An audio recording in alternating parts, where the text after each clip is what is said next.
Hello students, welcome back. Last lecture में हम discuss कर रहे थे इफेक्ट ऑफ डाइल्यूशन या फिर increasing concentration on the molar conductance of strong electrolyte and weak electrolyte. और हमने पिछले लेक्चर में ये एक ग्राफ देखा था जो हमें एक्सपेरिमेंटल वैल्यूज से मिलता है। ग्राफ होता है मोलर कंडक्टेंस वर्सेस कंसंट्रेशन। इसके अंदर हमें स्ट्रॉन्ग इलेक्ट्रोलाइट के केस में, जैसे कि HCl का हमने एग्जांपल लिया था, इसके केस में ऑलमोस्ट एक स्ट्रेट लाइन आती है, थोड़ी सी नीचे की तरफ जा रही होती है। और इस लाइन को जब हम एक्सट्रापोलेट करते हैं तो ये लाइन एक पॉइंट पे जाके इंटरसेक्ट करती है इस मोलर कंडक्टेंस वाली एक्सिस पे। इस वैल्यू को बोला जाता है this is molar conductance eight infinite dilution. मतलब ये वो मैक्सिमम वैल्यू है कंडक्टेंस की जो आपको इस सॉल्यूशन में मिल सकती है जब आप उसको इनफाइनाइटली डाइल्यूट कर देंगे तब। तो स्ट्रॉन्ग इलेक्ट्रोलाइट के केस में ग्राफ से हमें ये वैल्यू जो है वो मिल जाती है और एक्सपेरिमेंटली भी हम इस चीज को डिटरमाइन कर सकते हैं। लेकिन एक वीक इलेक्ट्रोलाइट के केस में, जैसे कि एसिटिक एसिड, इसके केस में क्या होगा, यहां ग्राफ जो है वो एक स्ट्रेट लाइन नहीं आता बल्कि एक कर्व्ड लाइन आती है। और ये कर्व्ड लाइन आगे चल के इस y एक्सिस पे क्या हो जाती है, पैरेलल हो जाती है।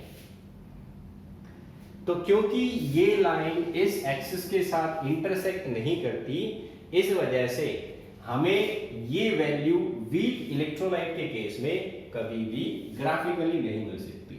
Lambda N naught value of weak electrolyte can not be determined graphically. तो हम ग्राफिकली जो है वो इस चीज को डिटरमाइन नहीं कर सकते।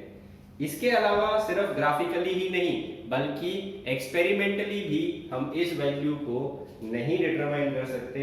क्यों नहीं कर सकते? क्योंकि ये जो इलेक्ट्रोलाइट्स होते हैं, एक तो ये कंप्लीटली डिसोसिएट नहीं होते और दूसरा इनकी कंसंट्रेशन जो होती है आयंस की वो बहुत ही कम होती है। तो lambda n naught it cannot be determined graphically as well as they do not have large amount of ions per unit volume, so exact value of lambda n naught also cannot be determined experimentally.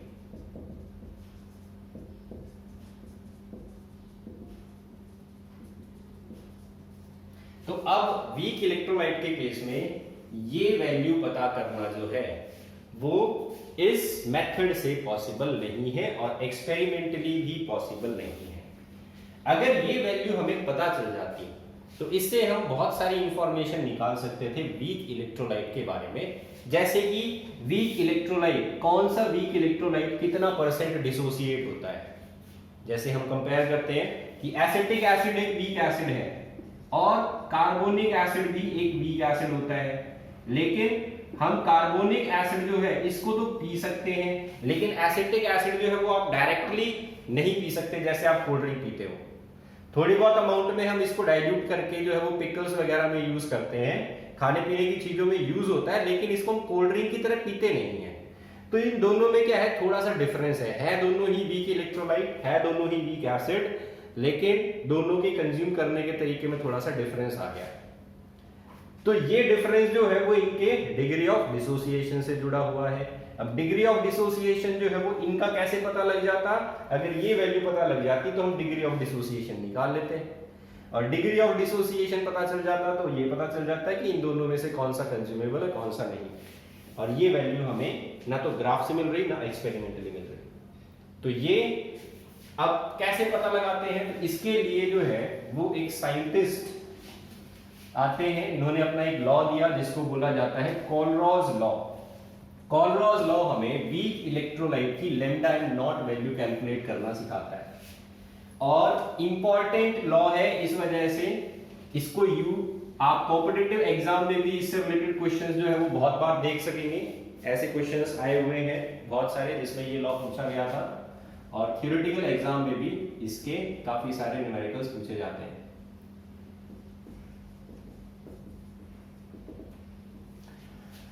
This is called Kohlrausch law.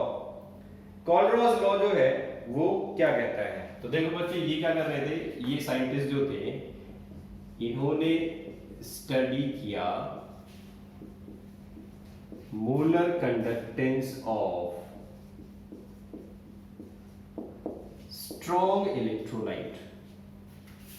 इन्होंने weak electrolyte को study नहीं किया बल्कि ये strong electrolyte को ही study कर रहे थे और इन्होंने ये देखा कि ऐसे कंपाउंड्स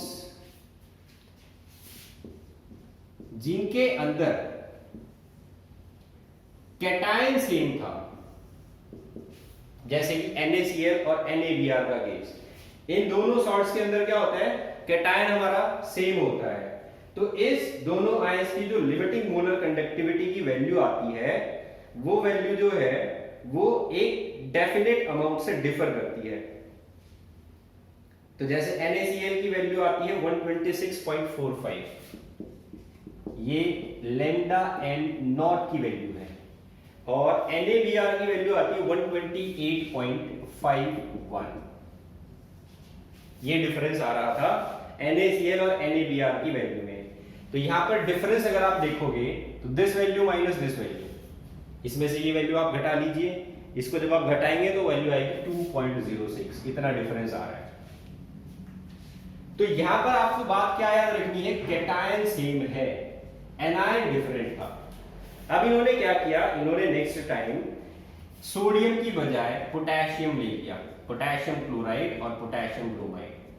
यहां पर भी क्या है, कैटायन हमारा सेम है, एनायन डिफरेंट थे, कैटायन सेम एनायन डिफरेंट। इन दोनों की लिमिटिंग मोलर कंडक्टिविटी की वैल्यू देखी तो इसकी वैल्यू है 149.86 और इसकी वैल्यू जो आती है 151.92। इन दोनों का डिफरेंस निकालोगे, this value minus this value, difference आएगा सेम। ये डिफरेंस इनको सेम मिल रहा था।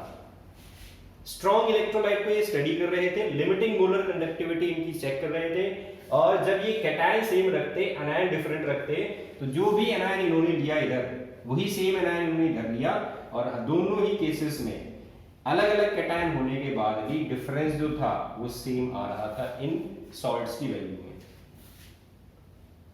अब इन्होंने क्या किया, इन्होंने नेक्स्ट टाइम एनायन को सेम रखा और कैटायन को चेंज कर दिया, जैसे कि KCl और NaCl, इन दोनों में अब तुम्हारा एनायन जो है वो सेम है और कैटायन जो है वो चेंज कर दिया। तो KCl की वैल्यू कितनी है 149.86, NaCl की वैल्यू कितनी है 126.45। इसमें से इसको माइनस कर दो, वैल्यू क्या आएगी, तो वैल्यू आ जाएगी 26.41। यहां जो डिफरेंस आ रहा था वो इतना था। अब इन्होंने ऐसे ही KBr और NaBr को ले लिया। KBr की वैल्यू 151.92,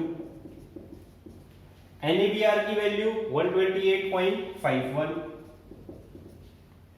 तो यहां पर जब आप डिफरेंस देखोगे, माइनस करोगे, तो आपके पास सेम वैल्यूज आएंगी 26.41।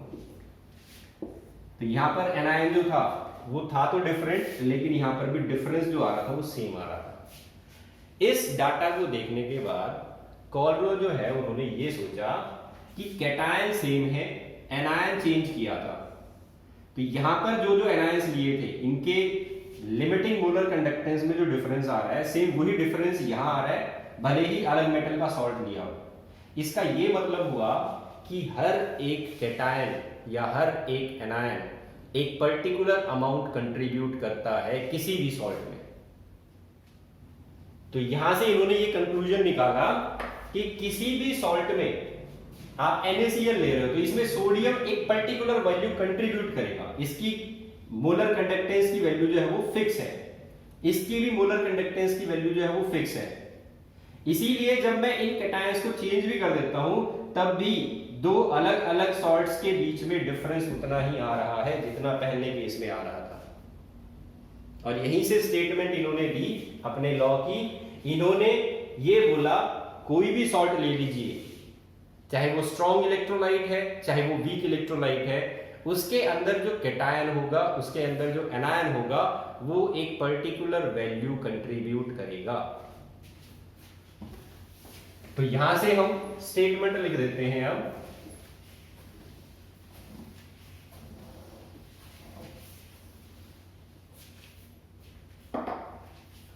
स्टेटमेंट आ जाती है कोलरॉज लॉ की,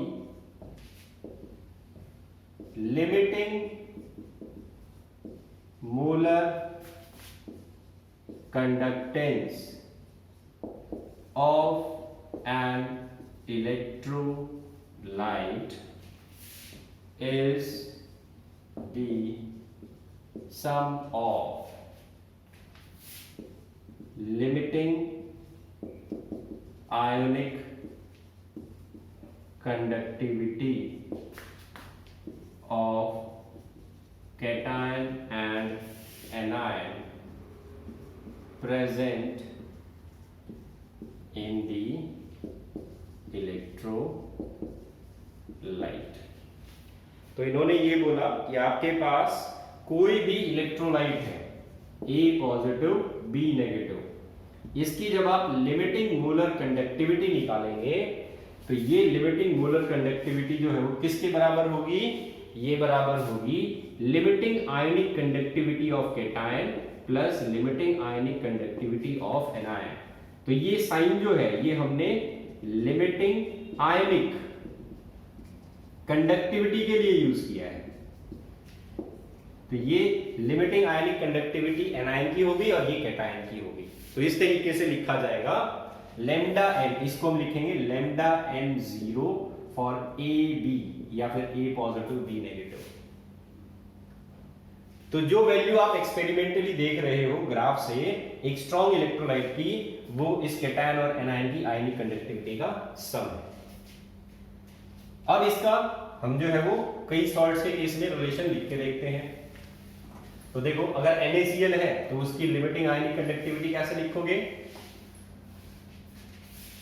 lambda N naught for NaCl, ये कैसे लिखा जाएगा? Lambda naught Na plus plus lambda not Cl minus.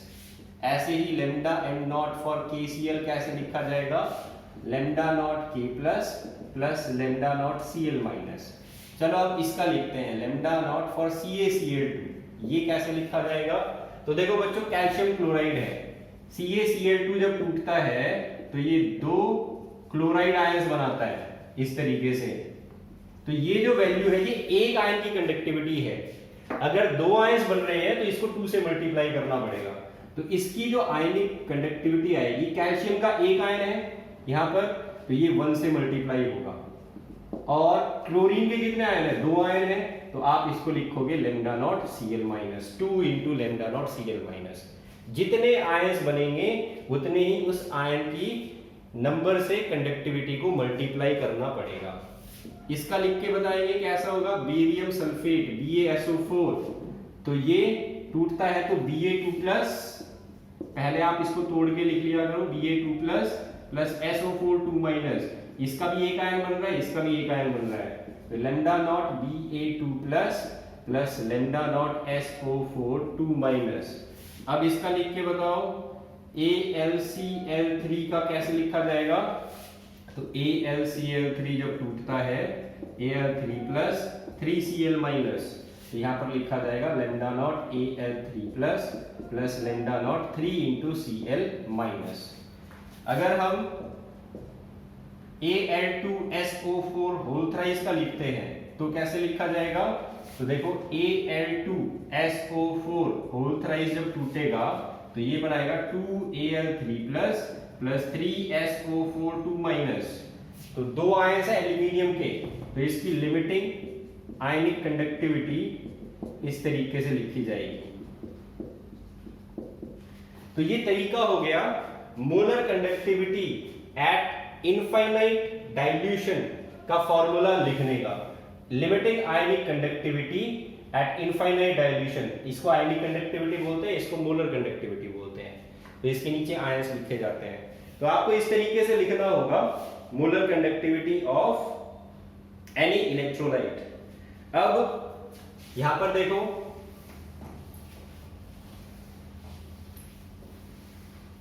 इस इक्वेशन का यूज करके हम क्या करेंगे, हम एक वीक इलेक्ट्रोलाइट की लिमिटिंग मोलर कंडक्टिविटी निकालेंगे। तो कैसे निकालते हैं, तो इसके लिए मैं आपको जो है वो एक क्वेश्चन बता रहा हूं। क्वेश्चन दे रखा है molar conductivity at infinite dilution, molar conductivity at infinite dilution of, chemicals दे दिए हमें। सबसे पहले केमिकल दिया NaCl, फिर HCl, और इसके बाद में दे रखा है सोडियम एसीटेट। ये 3 केमिकल्स दे दिए। NaCl की कंडक्टिविटी दे रखी है 126.4 मोलर कंडक्टिविटी, और इसकी है 425.9। सोडियम एसीटेट की वैल्यू दे रखी है 91। इन सब की यूनिट रहती है सीमेंस सेंटीमीटर स्क्वायर पर मोल। मोलर कंडक्टिविटी की यूनिट जो है वो यूज करेंगे। अब इसने हमसे ये पूछा, ये बताओ एसिटिक एसिड जो कि एक वीक इलेक्ट्रोलाइट होता है, इसकी लिमिटिंग मोलर कंडक्टिविटी क्या आएगी इस डाटा का यूज करके। तो हमारे पास जो भी डाटा गिवन है ये सारे स्ट्रॉन्ग इलेक्ट्रोलाइट होते हैं, तो इनकी वैल्यूज तो हमने एक्सपेरिमेंटली निकाल ली, लेकिन इसकी वैल्यू हम एक्सपेरिमेंटली नहीं निकाल सकते थे। इसलिए अब इसकी वैल्यू निकालने के लिए हम स्ट्रॉन्ग इलेक्ट्रोलाइट की वैल्यू का यूज करेंगे। कैसे करेंगे, देखो ये आपको कैलकुलेट करना है CaOH कितना होगा। तो अभी आपको मैंने बताया कोलरॉज लॉ, आप लिमिटिंग मोलर कंडक्टिविटी NaCl की लिख लीजिए। कैसे लिखी जाएगी, lambda naught Na plus lambda not Cl minus. इन दोनों के सम की वैल्यू दे रखी है 126.4। इसकी वैल्यू लिख लीजिए लैम्डा m नॉट HCl। ये कैसे लिखा जाएगा, lambda nought H plus lambda not Cl minus. इसकी वैल्यू यहां पर लिख लो 425.9। लास्ट में दे दिया सोडियम एसीटेट, तो lambda m nought sodium acetate जो है वो कितने के बराबर है, that is equal to lambda nought CH3CO minus plus lambda nought H plus. इसकी वैल्यू दे रखी है 91। अब इन 3 इक्वेशंस को आपको मैथमेटिकली सॉल्व करना है, चाहे ऐड करो, सब्ट्रैक्ट करो, डिवाइड करो, मल्टीप्लाई करो। फाइनल तुम्हारे पास क्या आना चाहिए, तुम्हारे पास फाइनली ये आना चाहिए lambda m nought CH3COOH is equal to CO minus plus H plus. Last में तुम्हारे पास ये बचना चाहिए। इन तीनों इक्वेशंस को जैसे मर्जी आप सॉल्व करो। तो देखो हमारे पास क्या ऑप्शन है, हमारे पास यहां पर सोडियम आएगा, हमारे पास ये दे रखा है एसीटेट आयन इधर है, ये मुझे चाहिए पॉजिटिव, साथ साथ H पॉजिटिव जो है इसके आगे भी पॉजिटिव का निशान चाहिए, तो ये दोनों क्वांटिटीज मुझे पॉजिटिव चाहिए। तो मैं इन दोनों इक्वेशंस को सब्ट्रैक्ट नहीं कर सकता। इस इक्वेशन को अगर मैं सब्ट्रैक्ट कर दूं इन दोनों में से, तो जैसे इन दोनों को ऐड कर दिया जाए, lambda m not CH3COONA plus lambda m not HCl, और इसमें से अगर इसको माइनस कर दिया जाए NaCl को, तो क्या आ जाएगा, ये दोनों नेगेटिव के टर्म हो जाएंगे। नेगेटिव हो गया तो सोडियम से सोडियम कैंसिल, क्योंकि ये वैल्यू तो कांस्टेंट होती है। सोडियम की जो आयनिक कंडक्टिविटी रहेगी हर एक सॉल्ट में सेम रहेगी, क्योंकि वो एक फिक्स वैल्यू कंट्रीब्यूट करता है। ऐसे ही क्लोरीन जो है इसकी वैल्यू भी फिक्स रहेगी, ये भी कैंसिल हो जाएंगे, हमारे पास लास्ट में क्या बचेगा, ये दो बच जाएंगे, और ये दोनों के सामने क्या रहेगा, पॉजिटिव साइन रहेगा, तो इन दोनों को ऐड करना पड़ेगा। तो आपके पास ये जो तीन वैल्यूज दे रखी हैं, इन दोनों वैल्यूज को आप ऐड करो, इसको आप सब्ट्रैक्ट कर दो इसमें से, तो आपके पास ये आ जाएगा 91 प्लस 425.9 माइनस 126.4। इस वैल्यू को आप सॉल्व कर लो, जब सॉल्व करते हैं इस वैल्यू को तो हमारे पास आ जाता है आंसर 390.5। और ये किसके बराबर है, इन तीनों की अगर मैं यहां से वैल्यू पुट करूं तो लास्ट में मेरे पास बचेगा CH3CO minus plus lambda nought H plus. तो ये क्या चीज आ गई, इन दोनों का सम जो होता है वो किसके बराबर होता है, this is equal to the limiting molar conductivity of acetic acid siemens centimetre square पर मोल। तो हमने बजाय एक्सपेरिमेंटली या ग्राफिकली कैलकुलेट करने के, हमने स्ट्रॉन्ग इलेक्ट्रोलाइट का यूज करके एक वीक इलेक्ट्रोलाइट की molar conductance eight infinite dilution को कैलकुलेट कर लिया बाय यूजिंग दिस लॉ। तो ये न्यूमेरिकल जो है वो इस तरीके से सॉल्व होगा। ऐसे ही एक और क्वेश्चन करते हैं जिसमें हमें वैल्यूज दे रखी हैं। देखो बच्चों, क्वेश्चन जो है, क्वेश्चन हमें दिया गया कि find out the molar conductance of NH4OH lambda m not NH4OH निकालना है, कितना होगा। तो हमें पता है अमोनियम हाइड्रोक्साइड जो होता है ये क्या है, एक वीक बेस होता है, और वीक बेस अगर है तो इसकी हम molar conductance eight infinite dilution ना तो ग्राफिकली निकाल सकते ना एक्सपेरिमेंटली। तो इन्होंने ये कैलकुलेट करने के लिए हमें एक डाटा दे रखा है। क्या डाटा दिया, इन्होंने ये बोला कि NH4Cl जो कि एक सॉल्ट होता है, इसकी लिमिटिंग मोलर कंडक्टेंस की वैल्यू 149.7 सीमेंस सेंटीमीटर स्क्वायर पर मोल, ये वैल्यू गिवन है। इसके साथ साथ आयनिक कंडक्टिविटी दे रखी है OH नेगेटिव की और Cl नेगेटिव की, मतलब लैम्डा m नॉट, क्वेश्चन में बोला गया आयनिक कंडक्टिविटी, तो जैसे ही आयनिक वर्ड आएगा आप समझ जाओ आपको ये वैल्यू गिवन है। OH नेगेटिव और Cl नेगेटिव इन दोनों की वैल्यूज गिवन है, वैल्यू दे रखी है 198 एंड 176.3। अब हमें ये बताना है इसकी लिमिटिंग मोलर कंडक्टेंस कितनी आएगी। तो सबसे पहले तो हम इसकी इक्वेशन लिख लेते हैं कि हमें क्या कैलकुलेट करना है, this is equal to lambda nought NH4 plus plus lambda nought OH minus, हमें ये रो चाहिए, ये हमें गिवन नहीं है, this is not given to us, लेकिन हमें OH नेगेटिव जो है ये दे रखा है, इसकी वैल्यू गिवन है। तो हम अगर इसकी वैल्यू निकाल लें इसी तरीके से तो इन दोनों को ऐड कर देंगे, हमारा आंसर जो है वो आ जाएगा।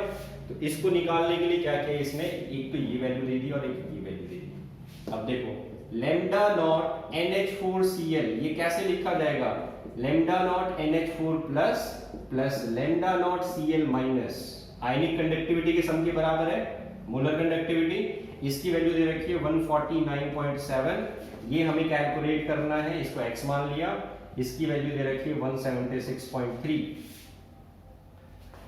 तो जब आप सॉल्व करोगे तो x की वैल्यू क्या आ जाएगी 149.7 माइनस 176.3, इसको माइनस कर लो, तो इसको माइनस करेंगे तो आंसर जो है वो क्या आएगा। इस क्वेश्चन में बच्चों यहाँ पर 1 नहीं है, ये मिस्टेक हो गई, इसको आप सब्ट्रैक्ट कर लो, तो सब्ट्रैक्ट करोगे तो आंसर आएगा 76.3437 73.4। This is the value of lambda nought NH4 plus. तो ये आयनिक कंडक्टिविटी आ गई अमोनियम की। अब देखो हमें ये निकालना है, तो ये वैल्यू पुट करते हैं 73.4 प्लस 198, OH नेगेटिव की दे रखी है, ऐड करोगे तो क्या आएगा 271.4 सीमेन सेंटीमीटर स्क्वायर पर मोल। तो ये आ गया हमारा आंसर इस क्वेश्चन का। तो इस तरीके से आपको लिमिटिंग मोलर कंडक्टिविटी एक वीक इलेक्ट्रोलाइट की कैलकुलेट करने के लिए दी जा सकती है। अब आपको एक और न्यूमेरिकल जो है वो ऐसे ही सॉल्व करा देता हूं। ये क्वेश्चन भी आप नोट कर लीजिए। क्वेश्चन दिया हुआ है calculate lambda m naught for CaCl2। Calcium chloride जो है इसकी मोलर कंडक्टिविटी बताइए इनफाइनाइट डाइल्यूशन पर क्या होती है, और डाटा दे रखा है, ये हमें कैलकुलेट करना है क्या आएगा, और हमें डाटा गिवन है lambda naught for Ca2 positive, lambda naught, एक और चीज भी कैलकुलेट करनी है इसमें, मैग्नीशियम क्लोराइड, इसकी भी लिमिटिंग मोलर कंडक्टिविटी निकालनी है। lambda naught मैग्नीशियम का दे रखा है 106, कैल्शियम का दे रखा है 119 और क्लोरीन का दे रखा है 76.3। तो ये तीन डाटा हमें गिवन है और हमसे ये दो चीजें पूछी जा रही हैं। तो सिंपल सा क्वेश्चन है। सबसे पहले CaCl2 का निकाल लेते हैं। CaCl2 किसके बराबर होगा, ionic conductivity of calcium plus 2 into ionic conductivity of chlorine. अभी आपको बताया था दो क्लोराइड आयंस बनते हैं तो 2 से मल्टीप्लाई करना पड़ेगा, तो ये आ जाएगा 119 प्लस 2 इंटू 76.3। इसको आप सॉल्व करेंगे तो ये आ जाएगा 0.6, 351.6 सीमेन सेंटीमीटर स्क्वायर पर mole. This is the value of lambda m naught for CaCl2। ऐसे ही MgCl2 की निकालेंगे तो हमें ionic conductivity magnesium plus 2 into ionic conductivity of chloride ion, क्योंकि ये भी दो क्लोराइड आयन प्रोड्यूस करता है। मैग्नीशियम की कितनी दे रखी है वैल्यू 106, 2 इंटू 76.3 क्या आएगा 0.6852 सीमेन सेंटीमीटर स्क्वायर पर मोल। So this is the value of limiting molar conductivity for MgCl2। तो आज जो है वो आपको ऐसे न्यूमेरिकल्स प्रैक्टिस करने के लिए दिए जाएंगे, आप इनको प्रैक्टिस करके देख लेना।